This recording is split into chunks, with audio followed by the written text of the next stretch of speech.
चलिए 10 के दमदार ट्रेड्स में आपका स्वागत है। वीरूर में रहेंगे आपके साथ और हमारे साथ मानस जायसवाल और राजेश पाल पिछले शो से बने हुए हैं। साथ ही निर्मल बांग से विकास सालुंके और सेंट्रम ब्रोकिंग के नीलेश जैन भी जुड़ेंगे। और 2026 के मार्केट ट्रेंड और टेक्निकल्स के लिए आज हम केडियानोमिक्स के फाउंडर सुशील केडिया से एक खास बातचीत करेंगे। नॉर्मली हम एक 10-15 मिनट का कैप्सूल करते हैं, आज एक थोड़ा सा लंबा शो करेंगे एक पूरे साल के एक आउटलुक के लिए। और साथ ही हेटसन एग्रो में एक बहुत इंटरेस्टिंग वाकया हुआ, उस पर बात होगी आशीष के साथ। लेकिन पहले एक नज़र मार्केट पर, और निफ्टी अब ग्रीन में आया और करीब 15 पॉइंट ऊपर 26,265 पर। बैंक निफ्टी इनफैक्ट अब हम डे हाई पर हैं और इंटरेस्टिंग होगा अगर अब हम कल के हाई की तरफ बढ़ें तो। बैंक निफ्टी में शानदार मोमेंटम है, 60,300 के करीब अब हम बैंक निफ्टी पर, और ये भी डे हाई पर। मिड कैप में भी अच्छा रिवर्सल आया, मिड कैप इंडेक्स अब ग्रीन में है। एडवांस डिक्लाइन ऑलमोस्ट वापस 1:1 के करीब आने की कोशिश करता हुआ, तो वहाँ पर भी अच्छी खासी आपको एक इम्प्रूवमेंट दिखाई देगी। वापस वो लाइन क्रिस क्रॉस करने की तैयारी कर रहे हैं। इसके अलावा अगर आप देखें कुछ इंडिविजुअल स्टॉक्स, आज सुबह हमने IIFL की बात की थी स्पॉटलाइट में, एक बार IIFL दिखाइए ज़रा। अब देखिए आप, ये स्टॉक करीब 3.5% ऊपर, जैसे मैं सुबह एक्सप्लेन भी कर रहा था आपको कि ये FNO से बाहर जा रहा है और शायद कहीं ना कहीं एक 26 महीने के चैनल के ब्रेकआउट के बाद एक मल्टी मंथ ब्रेकआउट और गोल्ड प्राइसेस का ऊपर आना, ये एक बड़ा फैक्टर आया यहाँ पर। इसके अलावा नैल्को, हिंडाल्को, यहाँ पर भी अच्छी तेज़ी है। ICICI bank, Apollo hospital, MCX, ये सब स्टॉक्स में अच्छा मोमेंटम इस समय आपको दिखाई देगा। नीचे जो स्टॉक्स हैं उनमें ट्रेंड अभी भी, हालांकि ऑफ डेज लो है, लेकिन 7% नीचे ट्रेंड है इस समय। स्विगी में बड़ा डेंट है, करीब 5% की डिक्लाइन यहाँ पर है। और रिलायंस करीब 2.5% नीचे है। वीरो ये थी बाजार की अब तक की समरी। Meanwhile Nifty bank is at day high 62,275। क्या शानदार मूव, और इसका पूरा श्रेय जाता है ICICI बैंक को। आज लीड करता हुआ ICICI बैंक। चलिए अभी काम करते हैं, पैनल से बातचीत करते हैं और ट्रेड्स पिक करना शुरू करते हैं। और मानस जायसवाल, राजेश पाल जी पिछले कार्यक्रम से यहाँ पर भी होंगे, और फ्रेश पर्सपेक्टिव लेके विकास जी और नीलेश जैन जी। नीलेश जी, गुड मॉर्निंग। आपका आज का व्यू, दोनों स्टॉक्स क्या पिक कर रहे हैं आप? मॉर्निंग वीरेंद्र जी, मॉर्निंग सभी को। बिल्कुल देखिए, व्यू पॉजिटिव साइड में है, जिस हिसाब से बाजार में भी काफी अच्छी रिकवरी हमें देखने को मिल रही है। तो स्टॉक स्पेसिफिक 2 लॉन्ग आइडियाज होंगे। सबसे पहले BSE बॉम्बे स्टॉक एक्सचेंज, इस पर्टिकुलर काउंटर में खरीदारी करने की सलाह होगी। लॉन्ग बिल्डअप देखने को मिल रहे हैं। टेक्निकल फ्रंट पे देखें तो एक ब्रेकआउट आता हुआ नजर आ रहा है। काउंटर ने अपने 50 डे और 21 डे मूविंग एवरेज को सरपास कर दिया है। यहाँ से एक फॉलोअप ऊपरी सर पर 2760, 2760 एंड 2800। सेकेंड टारगेट 2800 का ध्यान में रख के चलना होगा। स्टॉप लॉस आज के दिन के लोवेस्ट लेवल 2670 का रखना होगा। 2760 और 2800 के यहाँ पे टारगेट्स होंगे। वहीं जो दूसरा स्टॉक हमें पसंद आ रहा है वो है अपोलो हॉस्पिटल। काफी लंबे करेक्शन के बाद काउंटर ने काफी अच्छा बेस फॉर्मेशन बनाया है। अब यहाँ पर एक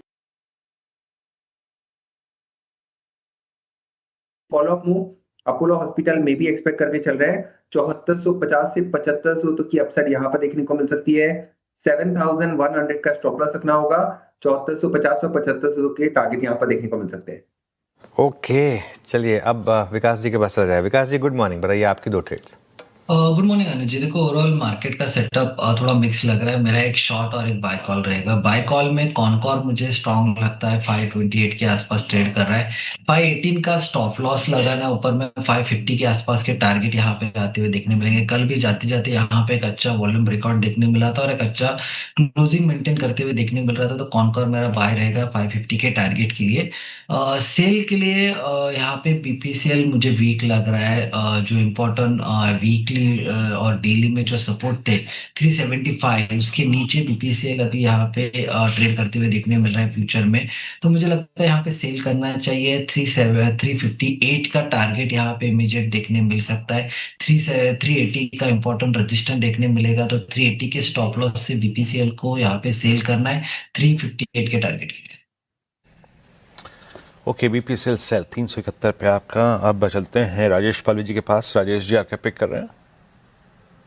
वीरेंद्र जी, पहला स्टॉक बैंकिंग स्पेस से और उसमें इंडसइंड बैंक यहाँ पे पसंद आ रहा है। स्टॉक अब 900 के ऊपर सस्टेन होते हुए दिख रहा है और डे हाई की तरफ ही वापस स्टॉक आते हुए दिखा है। तो हमने देखा है कि लोअर साइड पे एक अच्छा बेस बिल्डिंग एक्टिविटी के बाद स्टॉक में नियर टर्म चार्ट पे ब्रेकआउट बने।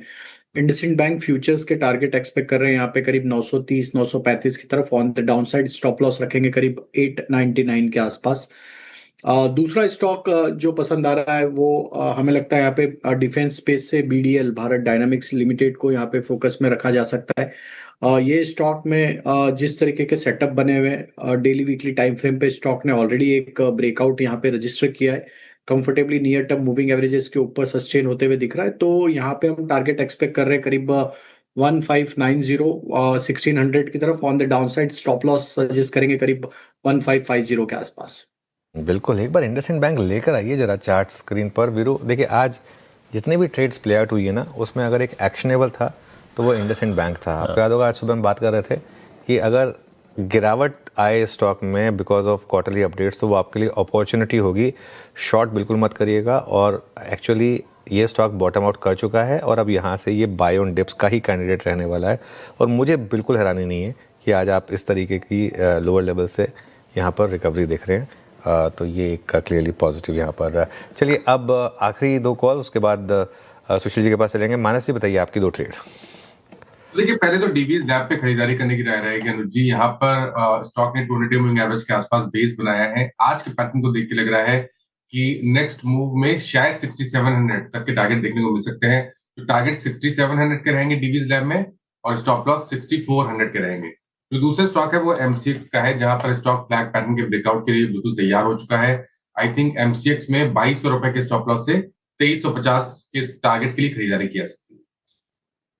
चलिए अब एक काम करते हैं, और कुछ रीज़न नहीं होता। खैर शुक्रिया सुशील जी। चलिए आगे बढ़ते हैं अब, और दक्षिण भारत की सबसे बड़ी डेयरी कंपनी हैट्सुन एग्रो में एक बहुत दिलचस्प मामला सामने आया है, जहां कंपनी के मैनेजमेंट से जुड़े एक अधिकारी ने व्हाट्सएप स्टेटस पर कंपनी के ड्राफ्ट नतीजे डाल दिए। एक बार आशीष से पूरी खबर समझ लेते हैं। आशीष गुड मॉर्निंग। मॉर्निंग। और सर बड़ी मासूम सी गलती हो गई है। आमतौर पर हम भी देखते हैं कि कोई फोटो वगैरह या डॉक्यूमेंट कुछ भी शेयर करना होता है तो पहला विकल्प आपके पास यही आता है कि सेट एज व्हाट्सएप स्टेटस, और यही गलती अगर आप देखें तो हैट्सुन एग्रो के केएमपी ने कर दी। अकाउंट्स डिपार्टमेंट के साथ वो फाइनेंशियल जो है शेयर करना चाहते थे, लेकिन लग गया गलती से स्टेटस। अब दिक्कत की बात ये भी है कि स्टेटस लग गया और 1 घंटे तक रियलाइज नहीं हो कि ये जो आंकड़ा है, सारे फाइनेंशियल्स हैं, ये स्टेटस पर लगे हुए हैं। और इस दौरान आप देखें तो 19 व्यक्तियों ने जो उनके कॉन्टैक्ट लिस्ट में, इसमें कंपनी के इनसाइडर्स भी हैं, और क्योंकि स्टेटस लगा है तो बाहर के लोग भी देख पाएंगे, तो ये जानकारी जो है देख ली।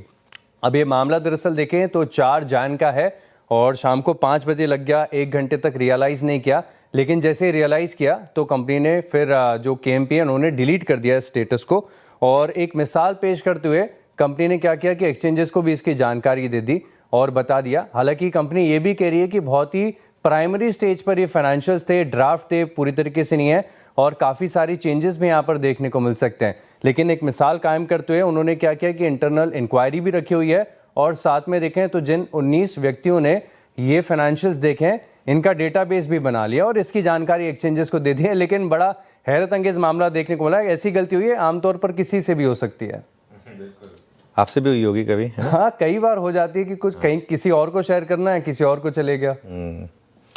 कंचन आपसे हुई है ऐसी गलती? देखिए मेरे पास ना इसका एक सोल्यूशन है। मैंने ना अपने डिफ़ॉल्ट स्टेटस शेयरिंग में डाला हुआ है सिर्फ टू नोबडी, मतलब कॉन्टैक्ट्स में भी एक आध कॉन्टैक्ट सेलेक्ट कर लें जो बिल्कुल, तो उससे फिर आप ऐसी गलती से वैसे बच सकते हैं, और केयरफुल रहें खैर इन चीज़ों को लेकर। चलिए आशीष बहुत बहुत शुक्रिया। मीनवाइल मार्केट अगर आप देखें तो थोड़ी सी वॉलेटिलिटी में ट्रेड कर रहा है, क्योंकि थोड़ी सी वीकली एक्सपायरी का शायद एक इम्पैक्ट है। बैंक निफ्टी में स्ट्रेंथ है, लेकिन बैंक निफ्टी 200 पॉइंट ऊपर। दिक्कत ये कि बैंक निफ्टी में वीकली एक्सपायरी है नहीं, वो सिर्फ निफ्टी में। चलिए इस शो को समझ लेते हैं, और इसके बाद एक स्पेशल शो जो लाइंड अप है प्रशांत जैन के साथ, जो हमारा स्पेशल इंटरव्यू हुआ 10:30 बजे, वो आपके लिए लेकर आएंगे। तो इस शो को यहीं समेटते हैं और मिलते हैं इस ब्रेक के बाद।